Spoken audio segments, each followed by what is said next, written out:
Alhaji Ila na hayya lamba goma kwarai kuwa a madadi ne babban kokowa wanda za a yi a nan ƙasar Cote d'Ivoire ba a taɓa yin ta ba.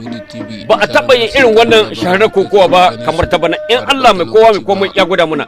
Dan kwarai kuwa an tanadar ma duk waɗanda ya zama to masu zuwa wurin sauraron kallon 'yan kokowa suna ta zakuwa daban-daban.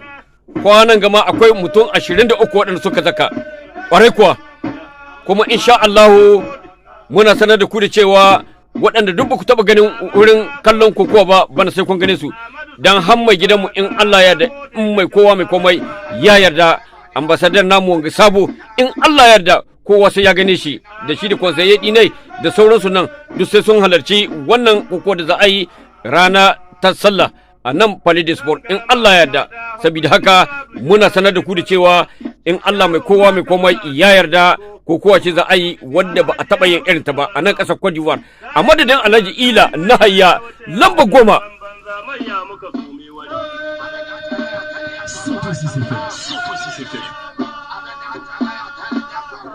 ‘Yan kokowa zakwa kawai suke ta yi manya-manyan ‘yan kokowa nan duk sai sun halarto wannan ƙasa ta Cote d'Ivoire a madadin Alhaji Ila na hayya lamba goma ba insha Allah. Muna sanar da ku da cewa a madadin Alhaji Ila na hayya lamba goma kokowa ta bana insha Allahu daren da kamne inda Allah ya gwada mana insha Allah. Maye-mayen 'yan kokowa suna ta zakuwa yanzu haka ba su kidayewa waɗanda suka zaka dai maye-mayen wanda ake cewa ɗan kokowa to insha Allah a madadin Alhaji Ila na hayya lamba goma to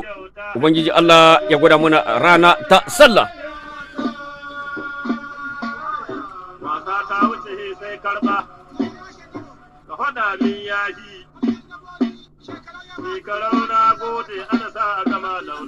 A madadin Musa Gwaram ba a Musa Gwaram production namijin duniya Petit Frère de Valère a madadinka ina jinjina mu dukkan 'yan Nijar masu sauraron wannan shiri na muna haɗin kai.